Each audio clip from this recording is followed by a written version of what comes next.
very complete overview of olive oil production, uses, distribution, and for reassessing the role of olive oil in Mediterranean economy. That was a very good paper, thank you. So I'm inviting now Pascual Perdiguero for the last presentation of the conference on production models from the Iberian Peninsula. New developments from recent research.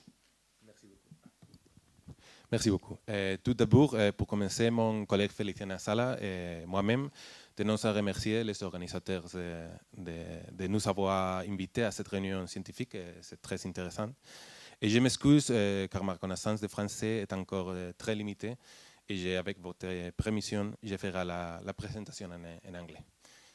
In this paper, we present two protohistoric economies situated in the same region, in the southeast of the Iberian Peninsula. But in a different chronological frames, one from the early and another from the Second Iron Age. Fortunately, we've been working for some time in these sites, whose material and architectonic context allows us to identify the excellent examples for both models. The research carried out by the University and the Archaeological Museum of Alicante in the last decades has provided new and interesting data on Iron Age production models. This region has always been an interesting case of study for the non-canonical ways of interaction between Mediterranean and local communities. The most recent data points to two economic systems that differ from the classic model based on the oppida that control a small piece of territory and that hold a fundamentally domestic economy. These sites point to a different reality that coexists, but that is based on political economies, more complex and on a different scale than previously suspected. As you can see in the image, the southeast of the Iberian Peninsula is a highly mountainous territory. The great communication route, the Via Heraclea, or later known Via Augusta, descends through the coastline from the Pyrenees, and arriving to the southeast, it has to turn towards the interior, trying to find an easier way towards the Guadalquivir Valley, and finally to Cádiz. The southeast is not a territory of terrestrial routes. The only route possible is the sea. The province of Alicante, in front of the island of Ibiza, becomes a key stepping stone in the great Mediterranean route that leads toward the Strait of Gibraltar. Furthermore, our region doesn't have good agricultural lands and neither good grazing pastures, due to its orography and its extreme dry climate. However, it holds a great mineral deposits that can be sort of easily exploited. From these keys, we can observe that several sites in this area of study showed a consolidated productive network during the First Iron Age, and a strong connection with the Mediterranean markets that find its roots in the Phoenician colonies settling this coast during the 8th century BC. For the first part, we're going to showcase the case of Los Almadenes, a site located in the inland territory of Albacete. For the 7th and 6th centuries BC, excavation at the Los Almadenes settlement have led to new hypotheses about the economic structure of a highly dynamic period on the Mediterranean coast of the Iberian Peninsula. These models seems to have been based on the exploitation of high value added resources, such as various metals, and in the case of Los Almadenes, maybe, I will try to convince the audience, sulfur. These products had their outlet in the Mediterranean markets and in large cities with Phoenician roots such as Malaga, La Fonteta, or the Isle of Ibiza. The proposal of new production paradigms affects the traditional vision and interpretation of many other early Iron Age settlements along the Mediterranean coast. The first model we want to showcase is from this period, the early Iron Age, and it's based on the fortified protohistoric settlement of Los Almadenes that was inhabited between the end of the 7th century and the first half of the 6th century BC. Its ex novo foundation and sudden abandonment created a unique archaeological record. It was built on the highest and most visible hill on the right bank of the Mundo River, as it passes through the canyon of Los Almadenes. This semi-desertic landscape is conditioned by the predominance of the characteristic gypsum rock formations of the Las Minas. Since the start of the excavations in 1993 by the University of Alicante, the works carried out in different sectors of the settlement have made possible to compose today a fairly approximate image of its architecture, its internal organization, And furthermore, recent findings have allowed us to change the interpretative paradigm, moving away from understanding the site as a center of accumulation and commercial redistribution, and recognizing the importance of the exploitation of sulfur during the first Iron Age. For briefness, I'm going to give a short opening on the characteristics of the site, but please, if you are interested, do not hesitate to ask for any particular details. Los Almadenes is a heavily fortified site in the middle of a landscape unfit, completely unfit, trust me, to agriculture and husbandry. Difficult to traverse and very isolated from the main routes of transit. So what we were facing was an interpretation issue. What is a site like Los Almadenes doing in such an isolated place? At the beginning of our investigation, we didn't have enough data to properly interpret the site. Following the reigning paradigm, the classic explanation didn't work. Was it the center of a territory? Apparently not. Thanks to a wider range surveys, now we know that there is no coetaneous settlements in the region nearby. Was it an agricultural settlement? As well, there are no fertile plains in its catchment area. It is a very, very arid and mountainous landscape, and it's not suitable for agriculture or livestock. So it could be a territorial control. Neither seems that, because it does not control the main routes of transit, located several kilometers away of what will later become the road from Cartagonova to Complutum. But it is an exceptional site, located on the steepest hill of the whole territory, a powerful fortification for the site of barely 0.6 hectares and with a very short lifespan. We calculate that it's barely 40 to 50 years of occupation after an ex novo foundation, that both the ceramic typology and the C14 dating have allowed us to date between the very end of the 7th century and the first half of the 6th century BC. We have been working on different contextual spaces from the site, the fortification and the domestic buildings. The first of its unusual characteristics of the site is its fortification itself, that shows unusual traits for coetaneous sites of similar characteristics, that leads us to believe that it's not a typical urban center. A powerful barrier wall on the only easily accessible slope. It's 4 meters thick and made of irregular stone masonry. Conference of the Cost of Labors of Architectural and Monumental Architecture was very compelling on rethinking the effort that took these people to construct these defenses. This barrier defense, it's reinforced by a perimeter wall of lesser thickness, barely 1 meter thick, installed on the rocky escarpment, which managed to gain several meters in height without additional constructive effort. We are therefore faced with a geomorphological defense system that fulfills the classical parameters of siege polyosthetics, leaving always the unprotected right side of the attacker facing the defenses, vulnerable to the harassment of the defenders. Added to this, the access system that we have been excavating since 2016 in several non-successful campaigns, which have revealed a gate with a complex access that does not allow easy traffic of people and goods, and also a strange productive space in the corner of the fortification, with a very uncommon floor plan that we wanted to bring here in case, in case any of you have any parallels we could share. It is an open building, and I'm going to stand up, I'm sorry. It's an open set of rooms that open directly to a central courtyard, and we just finished excavating last week, so we are still a work in progress. But our main working hypothesis is that it's either a production site or a place related to the defense of the site because of its close connection to the gate of the site, which is this part over here.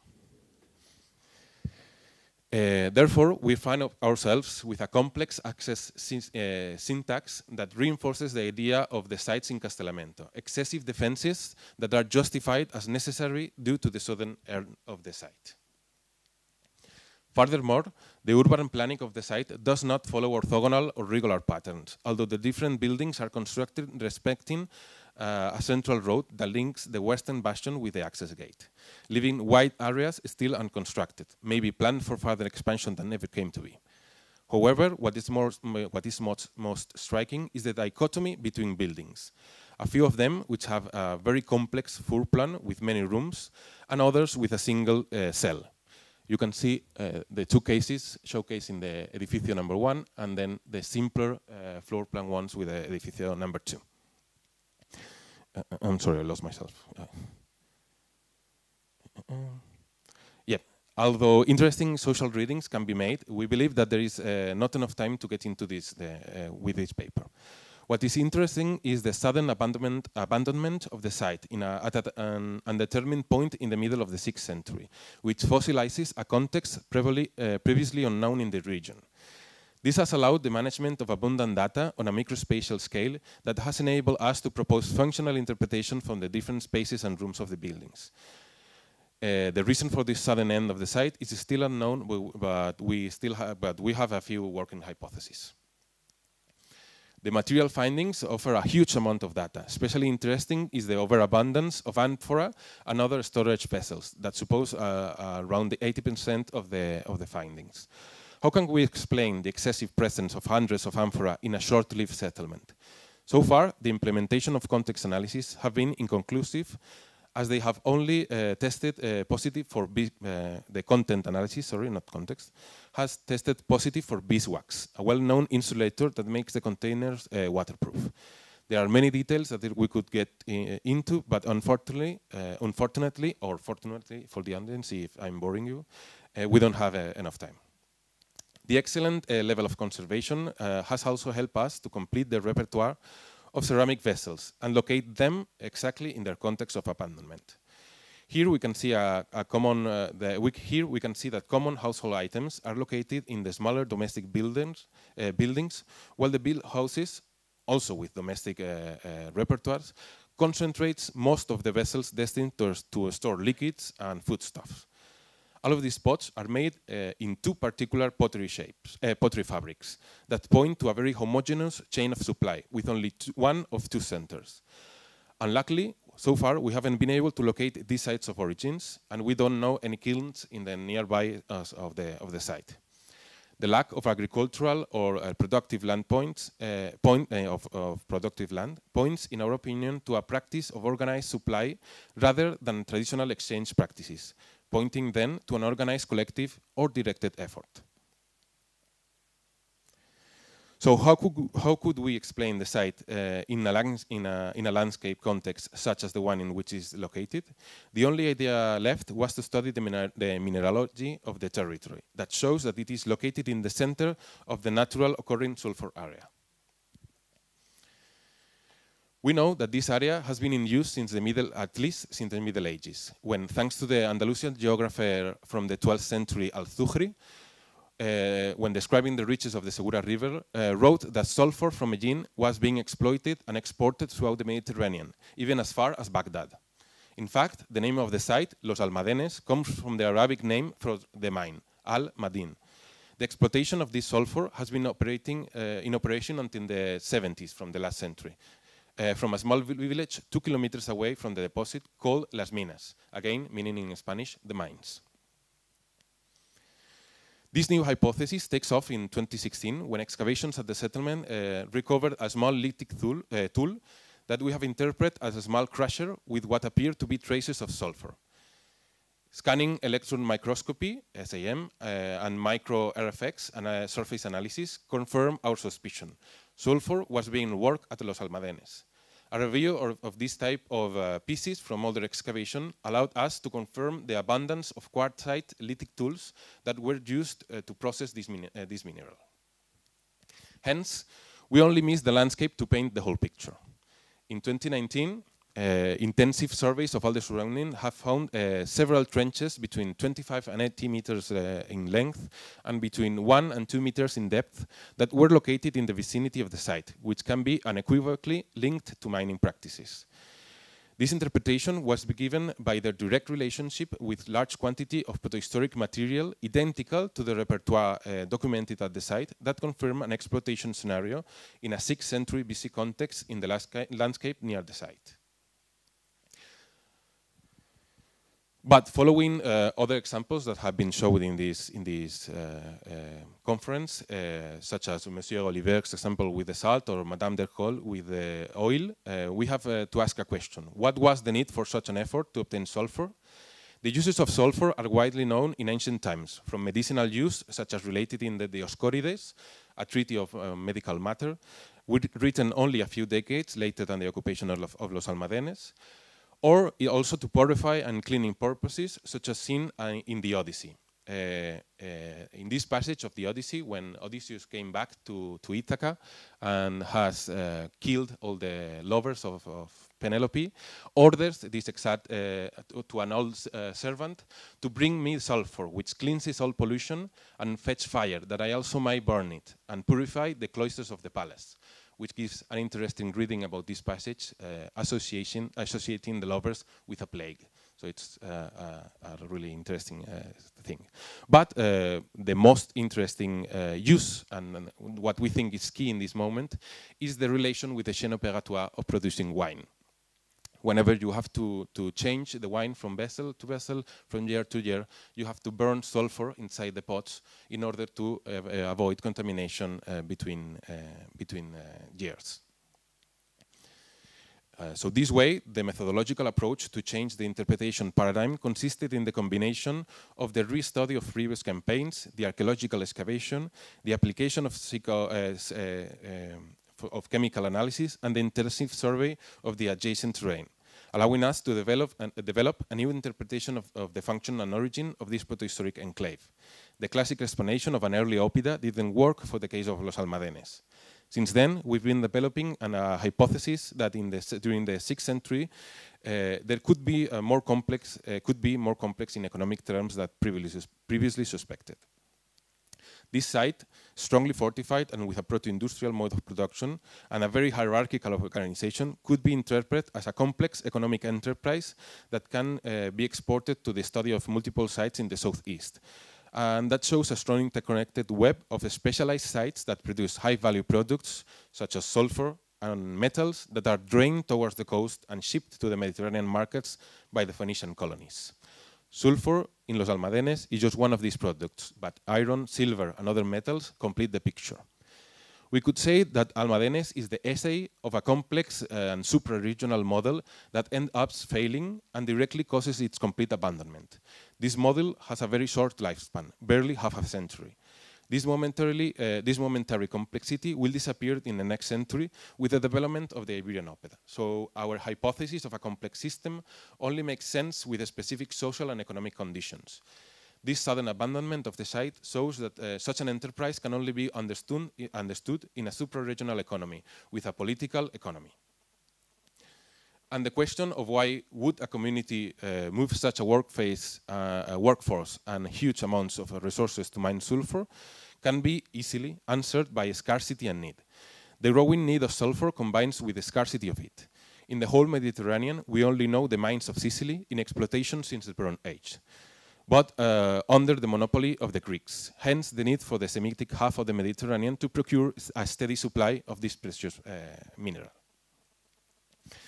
Now we will make a chronological jump from the first half of the 6th century to the middle of the 4th century and early 3rd century, following the leitmotif of an economic model outside the classic forms assumed for the southeast of the Iberian Peninsula during protohistory. In the Second Iron Age, another model seems to be consolidated on the coast. The generation of nuclei for the transformation of raw materials and a practically industrial nature contrasts with the production on a domestic scale and with more social logics that we know from the Iberian oppida of the interior. Thus, these enclaves offer an excellent laboratory of study the economic relations between the Iberian groups and the Punic societies that control the distribution and trade networks of high-value added products such as wine, olive oil, and metals. In the current state of the art, the coexistence between the Iberians and the Mediterraneans in the Contestanian between the 5th and the 2nd century BC is considered a fact, attested overwhelmingly by the material reality of Phoenician Punic origins that appear in the coastal sites that mark a stable and fluid relationships between the two communities. The percentages of materials show a special arrival of products of Punic Ebusitan origin, such as the amphora, the female-headed Timaterion, and common and kitchen pottery. At the same time, in the necropolis, convergences of different funerary traditions are detected, where many elements of foreign affiliation are appreciated even long prior to the beginning of the Second Punic War. A particularly interesting fact that reports on the strong mark left by foreign population on local communities. What is really interesting to us is the archaeological data that characterizes the productive system established by the Contestanian coast, this is the southeast of the Iberian Peninsula, as a network of sites specialized in the production and transformation of a wide range of raw materials into, let's say, trade value products that can be shipped towards the Mediterranean markets. It seems that the influence of the Mediterranean market economies have been one of the main drivers of productivity development in this region since the 8th century, with the establishment of several Phoenician colonies, and widely increased during the decades before the Second Punic War, at the same time as the presence of the Partir family in Iberia gets stronger. This presence made explicit in this territory by the foundation of the city of Tosal de Manises, recently directly dependent of Carhadasht, nowadays Cartagena, and recently confirmed to be the sources Acreluque. As a framework, the characterization of the Iberian economic system can be widely discussed, but for the sake of briefness, we could say that it is a domestic-based economy built on agriculture and livestock with a specialized craft, meaning that the household is the main unit of production, but in many cases following extra domestic logics. This economy holds a socio-economic value of production, where the elites find prestige in production, a point where we fully agree with what Professor Alexis Gauss explained in his paper. To this date, we cannot comprehend this economy outside of the traditional Iberian social logics. On the contrast, on the coastal fringe, we have a very different system that I'm going to try to explain to you right now. Recent interesting studies show that this pattern is widely established in the inland territory, but cannot be applied to the coastal fringe. The reason for the existence of many of the coastal enclaves on the Contestanian coast can only be explained by a stable coexistence of different logics of production and population groups. Even though we still find oppida in the coast, there are some that show some divergent characteristics, such as the concentration of the specialized workshops, a volume of production that far exceeds that of self or regional consumption, the difficulty of identifying households as the main unit, and the high concentration of import goods and an inherent maritime focus. These sites are located in natural exits of the main valleys and were traditionally considered trade harbors from where imported goods, such as luxury ware, are redistributed to the interior. From north to south, La Marina Baja, El Cabo del Alcodre o de las Huertas, and the mouth of the Segura River are some of the most easily identified.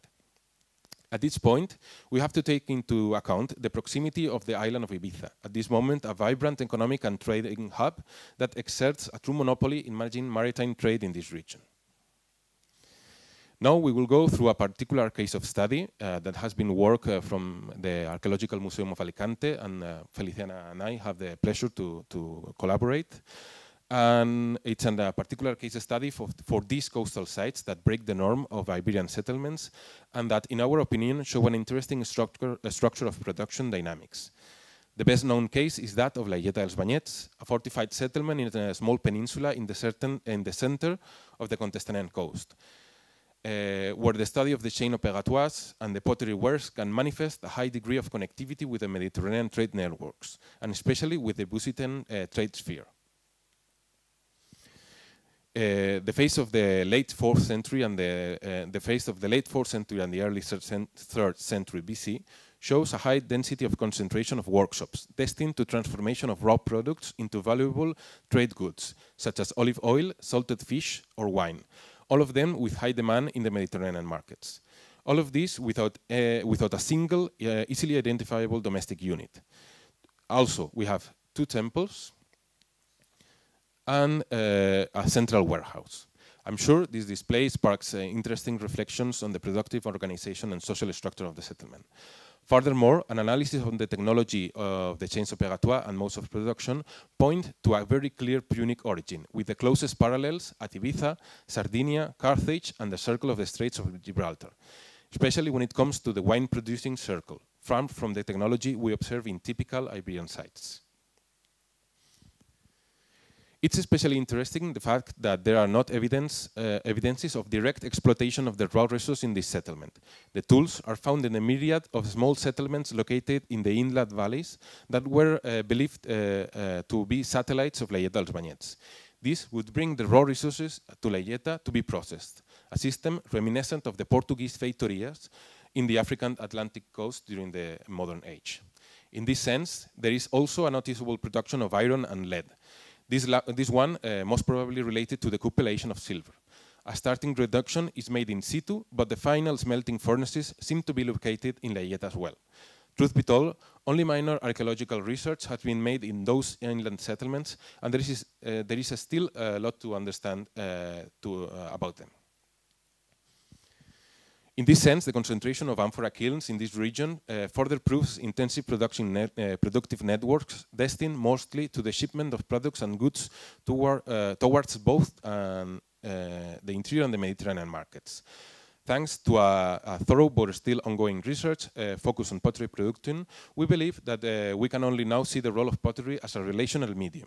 We have been able to identify a particular type of amphora known as Contestanian, with loosely common formal morphological features that are shared by several of the workshops in the Contestania, all located very close to the coast. I'm going to be a little bit brief because there's only 5 minutes left. The economic model operating in Laieta dels Banyets does not correspond to the economic organization typical of the Iberian Oppida, based on a domestic economy, but rather to an economic enterprise managed according to Mediterranean logics.